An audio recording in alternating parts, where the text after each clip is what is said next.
მოგესალმებით კიდევ ერთხელ თქვენ უყურებთ კურიერ საათზე მე ანუკა კინკლაძე ვარ. Დაახლოებით 1 საათში იწყება ბუდაპეშტში კონსერვატიული პოლიტიკური მოქმედების კონფერენცია, სადაც საქართველოს პრემიერ-მინისტრის სიტყვით გამოვა. ირაკლი კობახიძე თანამედროვე მსოფლიოში ღირებულებების აღრევაზე გაამახვილებს ყურადღებას. ორდღიან ღონისძიებას უნგრეთის პრემიერ-მინისტრი გახსნის. კობახიძე უნგრეთში სამთავრობო დელეგაციასთან ერთად გუშინ ჩაფრინდა, ის უკვე შეხვდა პირისპირ ვიქტორ ორბანს.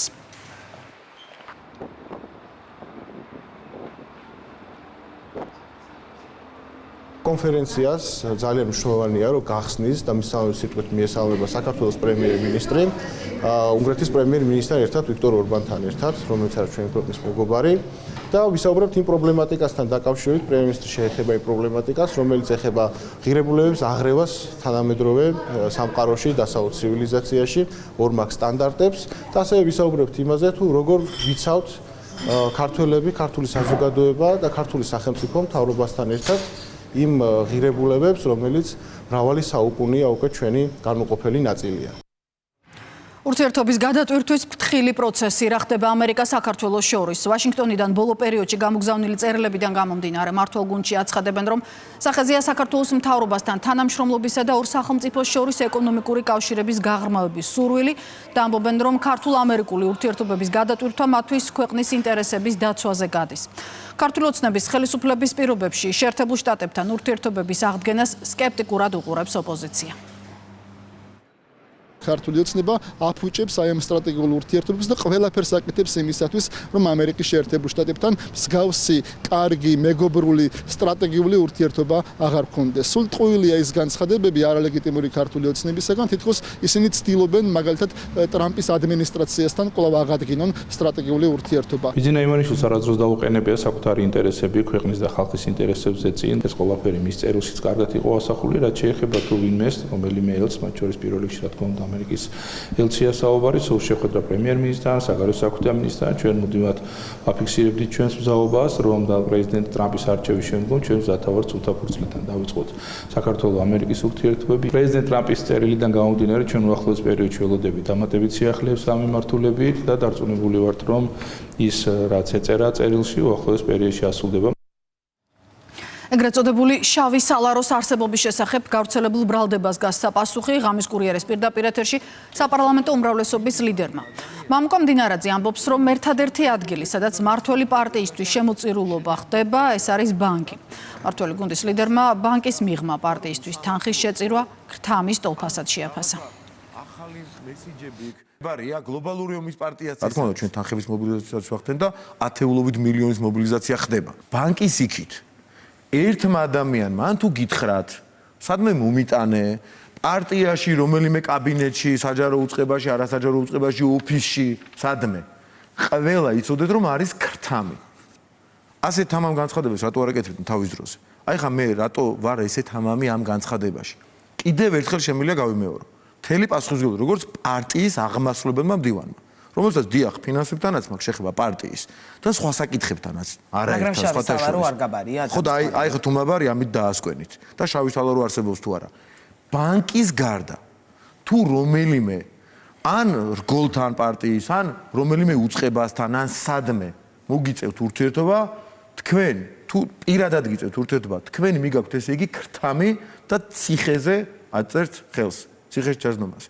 თუ ვინმე ლაპარაკობს, რომ სხვაგან რამე მიაქვს, ის იტყუება და თუ არ იტყუება და მართალი ამის შესახებ უნდა მიმართოთ შინაგან საქმეთა სამინისტროს ან უსაფრთხოების სამსახურს, პროკურატურას, მოკლედ სამართალდამცავ უწყებებს იმისათვის, რომ გამოიძიონ რა ფულზეა ლაპარაკი და ვინ თუ ასეთი ხდება ერთეული რაღაც გამონაკლისის შემთხვევები, ვინ აბრალებს, ესეთი თუ კიდევ არის.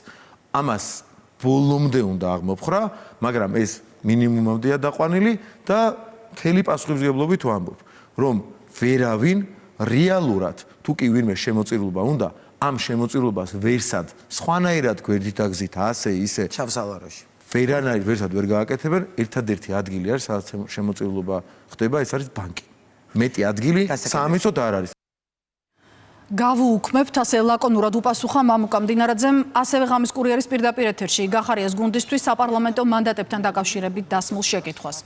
უმრავლესობის ლიდერის განმარტებით, არსებული რეგლამენტიდან გამომდინარე, საარჩევნო სიაში მყოფ პირველ 12 ადამიანს უფლებამოსილება შეუწყდება, შემდეგ 12-ს კი სურვილის შემთხვევაში საკანონმდებლო ორგანოში შესვლა შეეძლება. გაჩნდა მოლოდინი, რომ შესაძლო იყო გახარიას პარტია პარლამენტში შემოსულიყო, თან იმ ფონზე, როდესაც მათ უარი მანდატებზე არ დაწერეს. ვიცით, რომ იწურება ვადა, ეხლა რამდენიმე დღეში, მე მგონი მაისის ბოლო რიცხვამდე აქვს ვადა და უკვე მათ მანდატებიც გაუქმდებათ. რას გეგმავს უმრავლესობა? გაუქმებს მანდატებს თუ დაუტოვებს შანსს? ეს კითხვა, რომელზეც შეიძლება რამდენიმე სიტყვაშიც კი რაღაცა იპოვნონ. გავუუქმებთ. რა მოკლე და კონკრეტული პასუხი. ხო, იმიტომ რომ ეხლა რაღაცა რო თქვა, აი მდინარაძემ ასე თქვა და არაპირებდა გავუუქმებთ. პირდაპირ გითხრით მოკლედ. ანუ მათაც, გახარიების პარტიაც უკვე ვეღარ შევა პარლამენტში. ოღონდ ერთი მომენტია მანდ ეს ოღონდ რაღაცა არ გაუხარდეთ ეხლა. სია არ აქვს ჩახსნილი. ის პირველი 12 ადამიანი ნამდვილად თუ შემოვა, მათ გავუუქმებთ. ანუ შევუწყვეთ უფლებამოსილებას კიდევ უფრო ზუსტად და შემდეგი 12 შემოვა. თუ სურვილი ექნება, რა თქმა უნდა.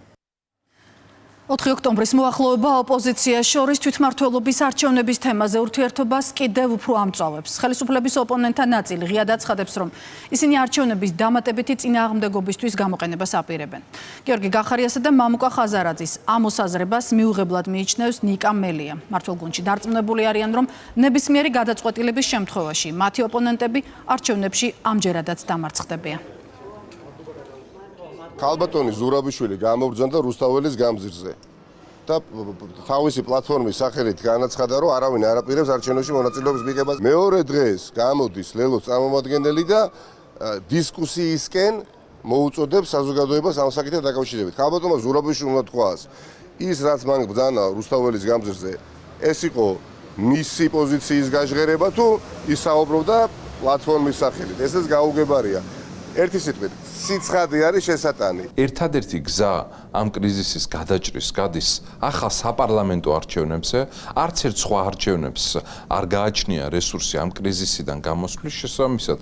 მთელი ჩვენი ძალისხმევა არის მიმართული იმისაკენ, რომ ახალი საპარლამენტო არჩევნების და პოლიტპატიმრების გათავისუფლების გზით მოვახერხოთ და დავძლიოთ ეს კრიზისი. ჩვენ ვხედავთ ოპოზიციურ პარტიებს, მათ შორის არანაკლებ რადიკალურებსაც, ვინც აცხადებენ პირდაპირ სურვილს არჩევნებში მონაწილეობასთან დაკავშირებით, უკვე ორმა პოლიტიკურმა პარტიამ განაცხადა, რომ ისინი მიიღებენ მონაწილეობას და ალბათ მათივე ინტერესებიდან გამომდინარე, ეს საუკეთესო გადაწყვეტილება არის, რადგან თუ არჩევნების გზით არ დაელაპარაკებიან საკუთარ ამორჩეველს, ქუჩაში დგომით ნამდვილად ვერ შეძლებენ, რომ რაიმე პროცესში, პოლიტიკურ პროცესში მიიღონ მონაწილეობა. გაეროს განვითარების პროგრამის რეგიონული ბიუროს ხელმძღვანელს შეხვდა საქართველოს საგარეო საქმეთა მინისტრი. საუბარი საქართველოს მთავრობასა და UNDP-ს შორის არსებული 30 წლიან მჭიდრო პარტნიორობასა და თანამშრომლობის ძირითად მიმართულებებს შეეხებოდა. აქცენტი გაკეთდა რეგიონში ქვეყნის როლზე, შუა დერეფნის პოტენციალსა და მის მზარდ მნიშვნელობაზე. აღინიშნა საქართველოში ეკონომიკური და ინფრასტრუქტურული მიმართულების მხარდაჭერის პროცესში გაეროს განვითარების პროგრამის ჩართულობის აუცილებლობაც. რა გეგმები აქვს პუტინს უკრაინის ომთან დაკავშირებით? დონალდ ტრამპი ამბობს, რომ მან არ იცის, უნდა თუ არა რუსეთის პრეზიდენტს ომის დასრულება, თუმცა ეს 2 კვირაში გაირკვევა. თუ გვატყუებს, ჩვენ განსხვავებულად ვუპასუხებთ, განაცხადა შტატების პრეზიდენტმა ოვალურ კაბინეტში ჟურნალისტებთან საუბრისას.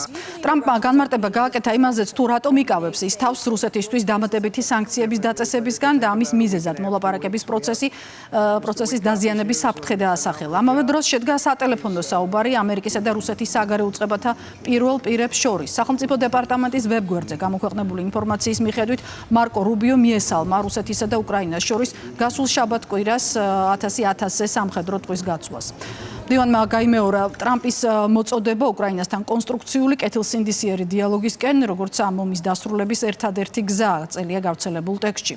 რუსეთი უკრაინას პირდაპირ მოლაპარაკების მეორე რაუნდის ჩატარებას სტამბოლში 2 ივნის თავაზობს, განცხადება რუსეთის საგარეო საქმეთა სამინისტრომ გავრცელა.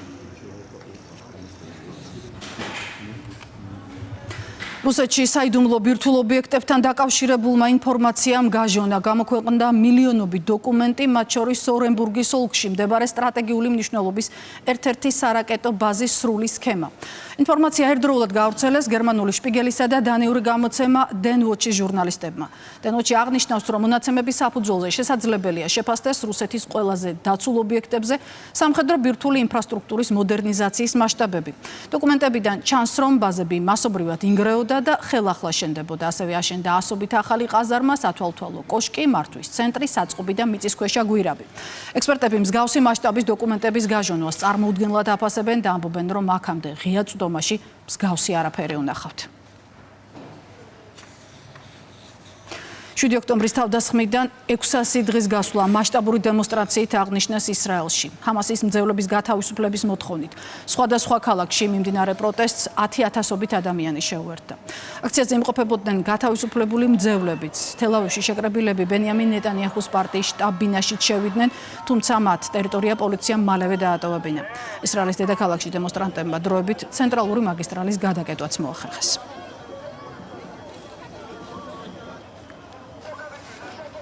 ევროკავშირმა სირიას ყველა ეკონომიკური სანქცია მოუხსნა. გადაწყვეტილების ძალაში შესვლის შესახებ ინფორმაცია ევროკავშირის საბჭოს ვებგვერდზე გამოქვეყნდა.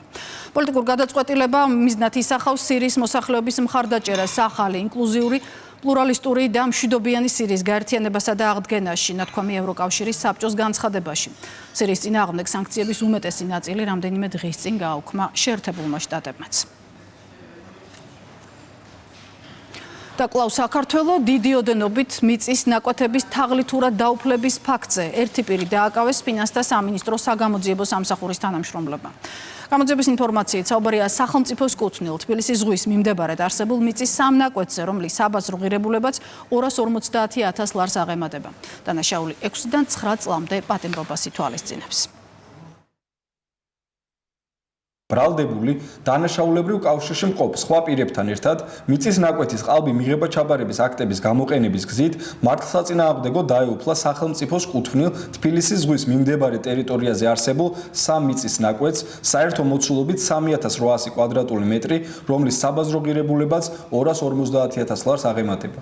დამატებით გრძელდება ღონისძიებები სხვა მიწის ნაკვეთების რეგისტრაციის კანონიერების შესწავლისა და დამნაშავე პირთა დადგენა მხილების მიზნით.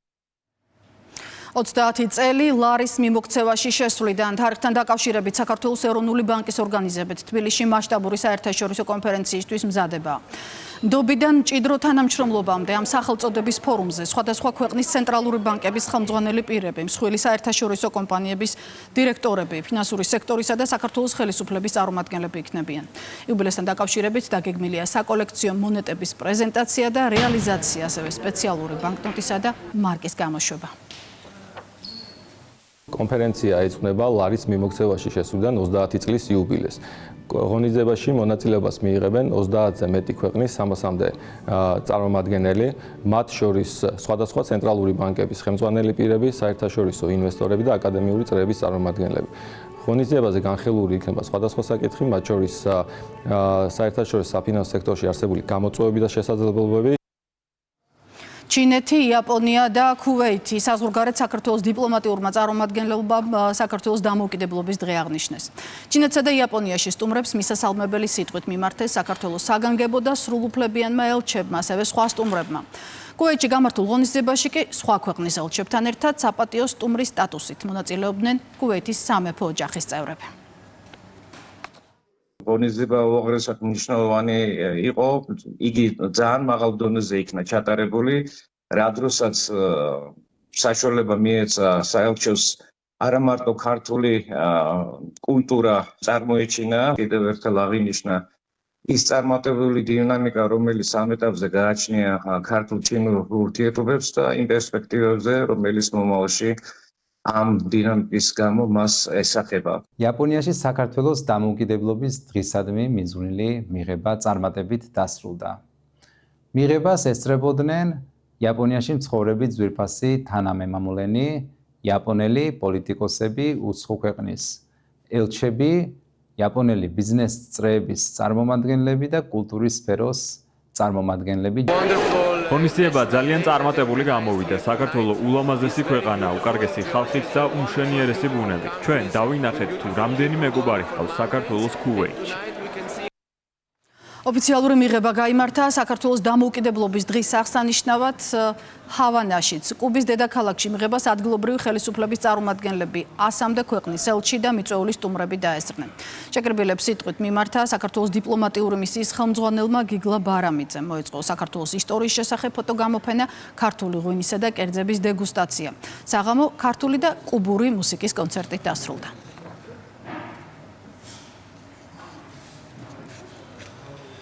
ილონ მასკი სახელმწიფო სამსახურს ტოვებს გადაწყვეტილების შესახებ მთავრობის ეფექტიანობის დეპარტამენტის ჯერ კიდევ ხელმძღვანელმა ექსის საკუთარ გვერდზე დაწერა.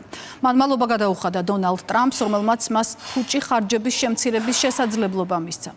გუშინ ტელეკომპანია CBS-მა ილონ მასკის ინტერვიუდან ფრაგმენტი გამოაქვეყნა, სადაც მასკი იმედგაცრუებას გამოთქვამს ამერიკის პრეზიდენტის მიერ კონგრესისთვის წარდგენილი საბიუჯეტო კანონპროექტის გამო. მასკი მიიჩნევს, რომ კანონპროექტი ბიუჯეტის დეფიციტს ზრდის და ძირს უთხრის მთავრობის ეფექტიანობის დეპარტამენტის მუშაობას.